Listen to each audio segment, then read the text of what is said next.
My parents lived in Colombia up until about '89, and during that time it was a pretty dark period. My mother and my father fled to the US. My parents always made us remember where we were from. Even though I was born in the US, I believe myself to be Colombian. My mother, when she was 16, she was sent to Switzerland to go study. Since then, she's always kind of fostered a sense of global citizenship. The one thing her and my father wanted to do was instill that into us. My brother and my sister were a few years older than me, so I was always kind of pulled to wherever they wanted to go and travel. We spent about 2 months in Beijing. I was living in China for that little bit of time, just completely disconnected from the outside world. So everything I knew at that time was what was down across the street.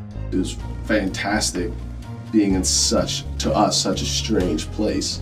When we were there, we decided to go to Ulaanbaatar, Mongolia, and we decided to take a Jeep trip, and we went all the way down the Gobi Desert, basically touched the border of China and Mongolia, and then came back up. It was some of the most beautiful scenery I've ever seen in my life. We were in Moscow for a time, and we also hit St. Petersburg. And we did this one trip where we decided to go around the Golden Circle, which was this trade route.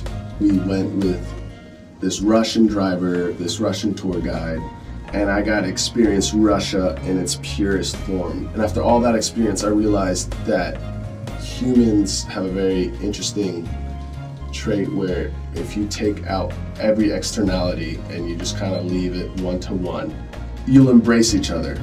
And I think that's what my parents wanted us to get, was that there's beauty in the raw interactions of people. Everybody truly is a global citizen. And we may have certain ideals or places of origin and places we call home, but we're all more or less the same if you strip all that away.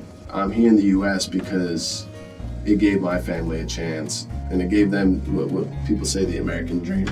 And I knew I needed to do something to kind of repay, and I knew that West Point would give me a chance to give something back. I really stepped into this wholeheartedly. Nobody in my family has served, so I'm first generation American, first generation military. Not only did it give me the tools to succeed in a job, to succeed in academics, but also to succeed as a human. That no matter what happens in life, you will still be who you are because of the experiences and because of everything you've learned here at the Academy.